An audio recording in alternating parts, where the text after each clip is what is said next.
Well, hello again. Welcome back.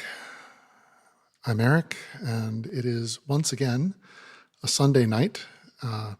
As I deliver this performance, it's going to be July 4th of 2021, and so there might be occasional noises of fireworks out in our neighborhood as people are celebrating. Hopefully, wherever you are, you're having a lovely weekend, and if you are in a place that celebrates such things, hopefully a safe one as well. So tonight we're going to be continuing with our reading of Charles Dickens' classic Bleak House, and we're going to be moving on to chapter 46. But I wanted to take a moment before we move on into that. I am not certain what will happen after we finish this story. We have quite a while before that becomes something that we urgently need to think about, but after 60 some odd weeks of readings for Bleak House, I will be a little bit at a loss as to what should come next, and selecting another writing of some sort is certainly an option. But I am also considering the possibility of taking a break from doing these for a little bit. So I would like to hear from folks. If this is a thing that you're enjoying, please let me know. The traditional YouTube currency is to like, comment, and subscribe. And so any of the above would be very much appreciated. I am certainly not above shouting into the void, but it's a nice feeling to know that there's somebody out there hearing things. So all of that being said, we're going to move along to our next chapter. So here we go. Charles Dickens, Bleak House, chapter 46. Stop him! Oh, before we do that, I am going to make this a little more intimate.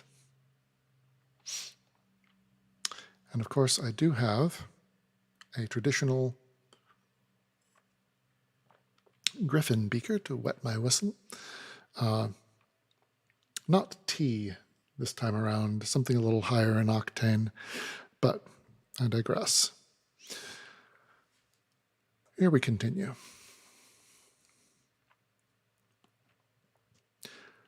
Darkness rests upon Tom all Alone's, dilating and dilating since the sun went down last night. It has gradually swelled until it fills every void in the place. For a time there were some dungeon lights burning, as the lamp of life hums in Tom all Alone's, heavily, heavily in the nauseous air, and winking, as that lamp too winks in Tom all Alone's, at many horrible things. But they are blotted out. The moon has eyed Tom with a dull, cold stare, as admitting some puny emulation of herself in his desert region unfit for life and blasted by volcanic fires. But she has passed on and is gone. The blackest nightmare in the infernal stables grazes on Tom all Alone's, and Tom is fast asleep. Much mighty speech-making there has been, both in and out of Parliament, concerning Tom, and much wrathful disputation how Tom shall be got right. Whether he shall be put into the main road by constables, or by beadles, or by bell-ringing, or by force of figures, or by correct principles of taste, or by high church, or by low church, or by no church, whether he shall be set to splitting trusses of polemical straws with the crooked knife of his mind, or whether he shall be put to stone-breaking instead, in the midst of which dust and noise there is but one thing perfectly clear, to wit, that Tom only may and can, or shall and will, be reclaimed according to somebody's theory, but nobody's practice. And in the hopeful meantime, Tom goes to perdition, head foremost in his old determined spirit. Ooh, I pardon you. One moment, or rather, hopefully you'll pardon me, as I silence this thing here. Apologies. But Tom has his revenge. Even the winds are his messengers, and they serve him in these hours of darkness. There is not a drop of Tom's corrupted blood, but propagates infection and contagion somewhere. It shall pollute this very night the choice stream in which chemists on analysis would find the genuine nobility of a Norman house, and his grace shall not be able to say nay to the infamous alliance. There is not an atom of Tom's slime, not a cubic inch of any pestilential gas in which he lives, not one obscenity or degradation about him, not an ignorance, not a wickedness, not a brutality of his committing, but shall work its retribution through every order of society up to the proudest of the proud and to the highest of the high. Verily, what with tainting, plundering, and spoiling, Tom has his revenge. It is a moot point whether Tom all Alone's be uglier by day or by night, but on the argument that the more that is seen of it, the more shocking it must be, and that no part of it left to the imagination is at all likely to be made so bad as the reality, day carries it. The day begins to break now, and in truth it might be better for the national glory even that the sun should sometimes set upon the British dominions than that it should ever rise upon so vile a wonder as Tom. A brown, sunburnt gentleman, who appears in some inaptitude for sleep to be wandering abroad rather than counting the hours on a restless pillow, strolls hitherward at this quiet time. Attracted by curiosity, he often pauses and looks about him, up and down the miserable byways. Nor is he merely curious, for in his bright, dark eye there is compassionate interest. And as he looks here and there, he seems to understand such wretchedness and to have studied it before. On the banks of the stagnant channel of mud, which is the main street of Tom all Alone's, nothing is to be seen but the crazy houses, shut up and silent. No waking creature save himself appears except in one direction, where he sees the solitary figure of a woman sitting on a doorstep. He walks that way. Approaching, he observes that she has journeyed a long distance, and is footsore and travel-stained. She sits on the doorstep in the manner of one who is waiting, with her elbow on her knee and her head upon her hand. Beside her is a canvas bag or bundle that she has carried. She is dozing, probably, for she gives no heed to his steps as he comes toward her. The broken footway is so narrow that when Alan Woodcourt comes to where the woman sits, he has to turn into the road to pass her. Looking down at her face, his eye meets hers, and he stops. "What is the matter?" "Nothing, sir." "Can't you make them hear? Do you want to be let in?" "I'm waiting till they get up at another house. A lodging house, not here," the woman patiently returns. "I'm waiting here because there will be sun presently to warm me." "I am afraid you are tired. I am sorry to see you sitting in the street." "Thank you, sir. It don't matter." A habit in him of speaking to the poor and of avoiding patronage or condescension or childishness, which is the favorite device, many people deeming it quite a subtlety to talk to them like little spelling books, has put him on good terms with the woman easily. "Let me look at your forehead," he says, bending down. "I'm a doctor. Don't be afraid. I wouldn't hurt you for the world." He knows that by touching her with his skillful and accustomed hand, he can soothe her yet more readily. She makes a slight objection, saying it's nothing. But he has scarcely laid his fingers on the wounded place when she lifts it up to the light. "Aye, a bad bruise and the skin sadly broken. This must be very sore." "Do ache a little, sir," returns the woman with a started tear upon her cheek. "Let me try to make it more comfortable. My handkerchief won't hurt you." "Oh dear, no, sir, I'm sure of that." He cleanses the injured place and dries it, and having carefully examined it and gently pressed it with the palm of his hand, takes a small case from his pocket, dresses it and binds it up. While he is thus employed, he says, after laughing at his establishing a surgery in the street, "And so your husband is a brickmaker?" "How do you know that, sir?" asks the woman, astonished. "Why, I suppose so, from the color of the clay upon your bag and on your dress. And I know brickmakers go about working at piecework in different places. And I am sorry to say I have known them cruel to their wives, too." The woman hastily lifts up her eyes as if she would deny that her injury is referable to such a cause, but feeling the hand upon her forehead, and seeing his busy and composed face, she quietly drops them again. "Where is he now?" asks the surgeon. "He got into trouble last night, sir, but he'll look for me at the lodging-house." "He will get into worse trouble if he often misuses his large and heavy hand as he has misused it here. But you forgive him, brutal as he is, and I say no more of him, except that I wish he deserved it. You have no young child?" The woman shakes her head. "One as I calls mine, sir, but it's Liz's." "Your own is dead, I see. Poor little thing." By this time he has finished and is putting up his case. "I suppose you have some settled home. Is it far from here?" he asks, good-humoredly making light of what he has done as she gets up and curtsies. "It's good 2 or 3 and 20 mile from here, sir. St. Albans.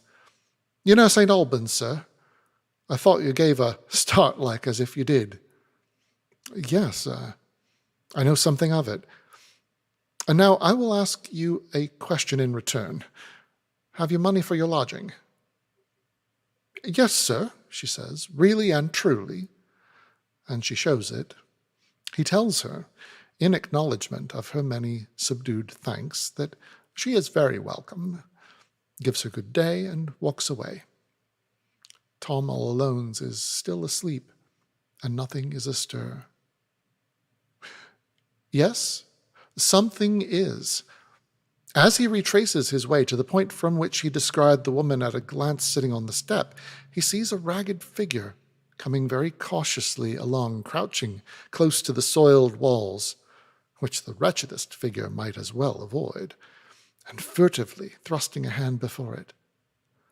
It is the figure of a youth, whose face is hollow and whose eyes have an emaciated glare. He is so intent on getting along unseen that even the apparition of a stranger in whole garments does not tempt him to look back. He shades his face with his ragged elbow as he passes on the other side of the way, and goes shrinking and creeping on with his anxious hand before him and his shapeless clothes hanging in shreds. Clothes made for what purpose or of what material it would be impossible to say. They look, in color and in substance, like a bundle of rank leaves of swampy growth that rotted long ago. Alan Woodcourt pauses to look after him and note all this with a shadowy belief that he has seen the boy before. He cannot recall how or where, but there is some association in his mind with such a form. He imagines that he must have seen it in some hospital or refuge, still cannot make out why it comes with any special force on his remembrance. He is gradually emerging from Tom All Alone's in the morning light, thinking about it when he hears running feet behind him, and looking round sees the boy scouring towards him at great speed, followed by the woman. "Stop him! Stop him!" cries the woman, almost breathless. "Stop him, sir!" He darts across the road into the boy's path, but the boy is quicker than he, makes a curve, ducks, dives under his hands, comes up 6 yards beyond him, and scours away again. Still the woman follows, crying, "Stop him, sir, pray stop him."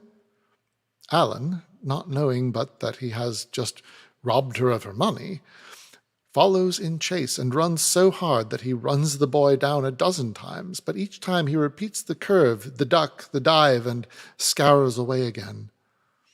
To strike at him on any of these occasions would be to fell and disable him, but the pursuer cannot resolve to do that. And so the grimly ridiculous pursuit continues.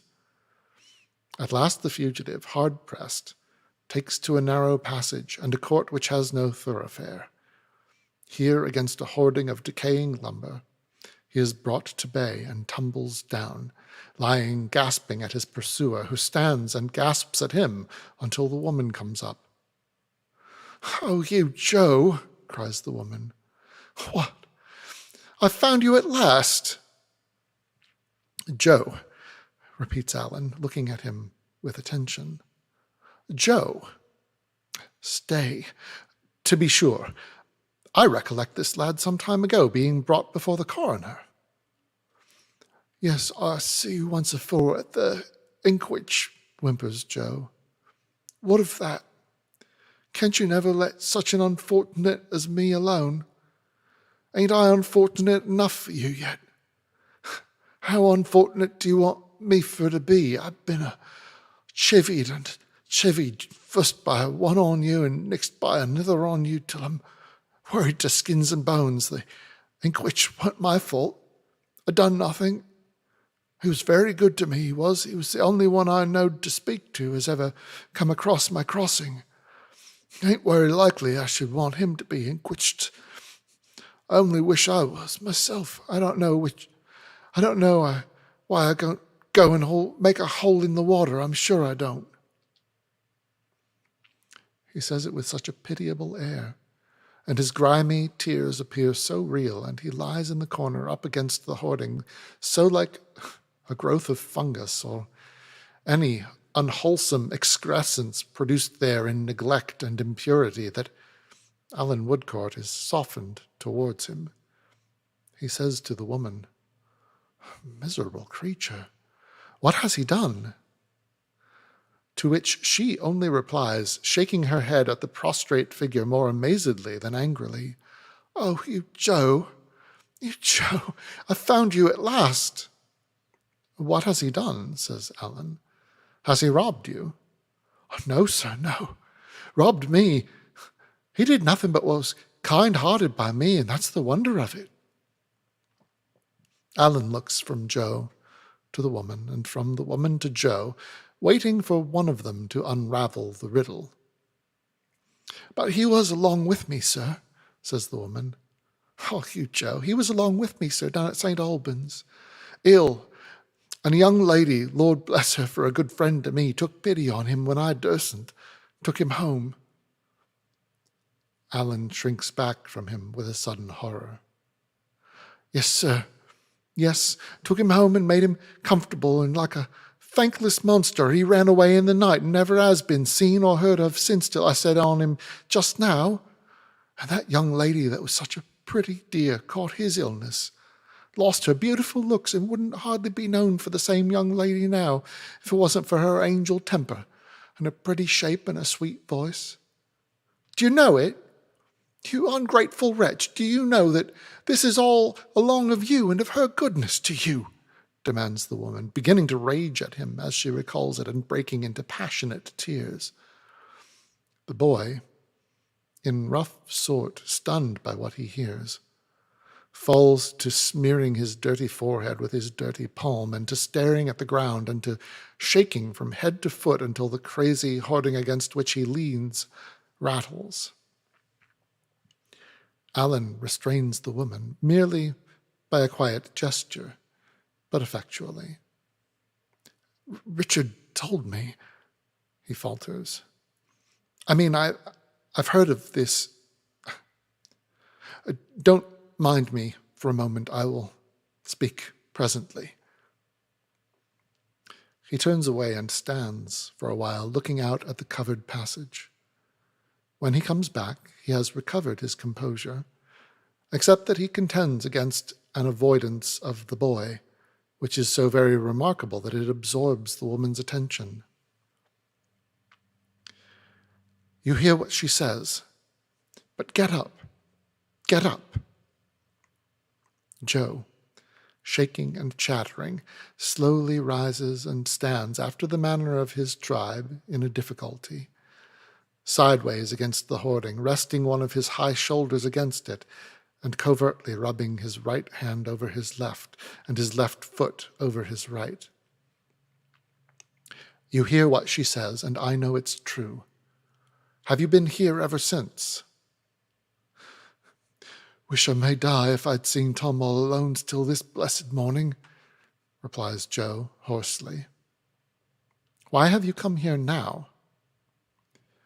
Joe looks all round the confined court, looks at his questioner no higher than the knees, and finally answers, "I don't know how to do nothing. I can't get nothing to do. I'm very poor and ill, and I thought I'd come back here when there weren't nobody about and lay down and hide somewheres as I knows on until after dark, and then go beg a trifle of Mr. Snagsby. He was always willing for to give me something, he was. Mrs. Snagsby, she was always chivying on me like everybody else wears." "Where have you come from?" Joe looks all round the court again, looks at his questioner's knees again, and concludes by laying his profile against the hoarding in a sort of resignation. "Did you hear me ask you where you've come from?" "Tramp, then," says Joe. "Now tell me," proceeds Alan, making a strong effort to overcome his repugnance, going very near to him and leaning over him with an expression of confidence. "Tell me how it came about that you left that house when the good young lady had been so unfortunate as to pity you and to take you home." Joe suddenly comes out of his resignation and excitedly declares, addressing the woman, that he never known about the young lady, that he never hearn about it, that he never went for to hurt her, that he would sooner have hurt his own self, that he'd sooner have had his unfortunate head chopped off than ever gone anigh her, and that she was very good to him, she was, conducting himself throughout as if in his poor fashion he really meant it, and winding up with some very miserable sobs. Alan Woodcourt sees that this is not a sham. He constrains himself to touch him. "Come, Joe, tell me." "No, I doesn't," says Joe, relapsing into the profile state. "I doesn't or I would." "But I must know," returns the other. "All the same. Come, Joe." After 2 or 3 such adjurations, Joe lifts up his head again, looks round the court again, and says in a low voice, "Well, I'll tell you something. I was took away. There." "Took away in the night?" "Ah." Very apprehensive of being overheard, Joe looks about him, and even glances up some 10 feet at the top of the hoarding and through the cracks in it, lest the object of his distrust should be looking over or hidden on the other side. Who took you away? I doesn't name him, says Joe. I doesn't do it, sir. But I want, in the young lady's name, to know. You may trust me, no one else shall hear. Oh, but I don't know, replies Joe, shaking his head fearfully, as he don't hear. Why, he is not in this place. Oh, ain't he, though, says Joe. He's in all manner of places all at once. Alan looks at him in perplexity, but discovers some real meaning and good faith at the bottom of this bewildering reply. He patiently awaits an explicit answer, and Joe, more baffled by his patience than by anything else, at last desperately whispers a name in his ear. Aye, says Alan. Why, what had you been doing? Nothing, sir. Never done nothing to get myself into no trouble, except in not moving on, and the ink which I'm a-moving on now. I'm moving on to the burying ground. That's the move as I'm up to. No, we will try to prevent that. But what did he do with you? Put me in a hospital, replied Joe, whispering, till I was just tossed, then give me a little money, 4 half-bulls, what you may call half-crowns, and says, hook it, nobody wants you here, he says. You hook it, you go and tramp, he says. You move on, he says. Don't let me ever see you nowheres within 40 mile of London, or you'll repent it. So I shall, if he does ever see me. And he'll see me if I'm above ground, concludes Joe, nervously repeating all his former precautions and investigations. Alan considers a little, then remarks, turning to the woman, but keeping an encouraging eye on Joe. He is not so ungrateful as you supposed. He had a reason for going away, though it was an insufficient one. Thank ye, sir, thank ye, exclaims Joe. There now, see how hard you was upon me, but only you tell the young lady what the gentleman sees, and it's all right, for you was very good to me too, and I knows it. Now, Joe, says Alan, keeping his eye upon him, come with me, and I will find you a better place than this to lie down and hide in. If I take one side of the way and you the other to avoid observation, you will not run away, I know very well, if you make me a promise. I won't, not unless I was to see him a-coming, sir. Very well, I take your word. Half the town is getting up by this time, and the whole town will be broad awake in another hour. Come along. Good day again, my good woman. Good day again, sir. I'll thank you kindly many times again. She has been sitting on her bag, deeply attentive, and now rises and takes it up. Joe repeating, only you tell the young lady as I never went for to hurt her, and what the gentleman says. Nods and shambles and shivers, and smears and blinks and half laughs and half cries a farewell to her, and takes his creeping way along after Alan Woodcourt, close to the houses on the opposite side of the street. In this order, the two come up out of Tom all Alone's into the broad rays of the sunlight and the purer air. And that is the end of our chapter. Thank you for sticking with me again for another reading. And again, please do let me know if you're into what we're doing here.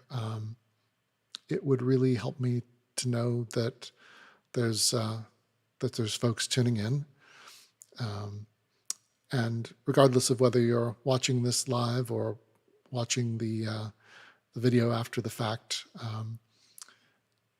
liking, commenting, subscribing are all great things to do. And of course, maybe pass along to other folks that this is a thing that they might enjoy.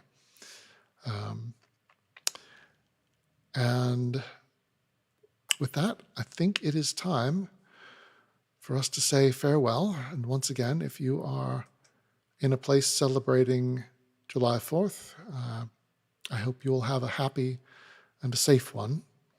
And I will see you next time. All right. Be well.